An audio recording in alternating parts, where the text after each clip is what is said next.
Le souhait que nous avons dans cette campagne des fraises au printemps, c'est de tenter de nous responsabiliser tous ensemble sur les liens de cause et effet entre nos choix alimentaires, c'est-à-dire ce que nous décidons de mettre dans notre assiette, et les impacts négatifs ou positifs sur la crise alimentaire, la crise énergétique, la crise climatique et également la crise de la biodiversité.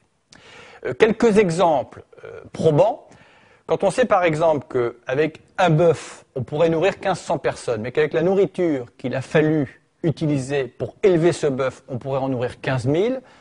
on voit bien dans notre décision de manger raisonnablement de la viande ou d'être des grands consommateurs,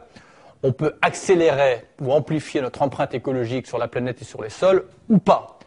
Quand on sait par exemple que si l'on cède au caprice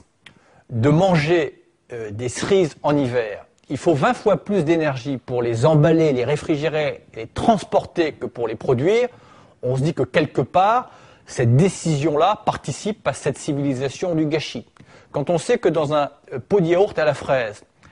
il a fallu faire parcourir parfois plus de 9000 km aux différents ingrédients pour fabriquer ce pot de yaourt et pour que vous l'ayez à disposition, eh bien, on voit bien que cette décision, parfois, d'un pot de yaourt ou d'un autre, peut avoir des conséquences importantes. Quand on sait que certains sojas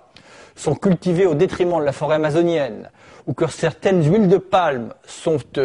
cultivées au détriment de la forêt de Bornéo, où tentent de survivre les derniers orang-outans, on voit bien que tout est lié. L'idée de cette campagne, encore une fois, eh bien, c'est de faire en sorte de briser nos automatismes consumérisme, surtout en matière d'alimentation, où au-delà des impacts environnementaux, il y a aussi des conséquences nutritionnelles sur notre bien-être et sur notre santé. Le corollaire de la liberté dont nous disposons, c'est bien cette notion de choix. Eh bien, autant en user et en abuser.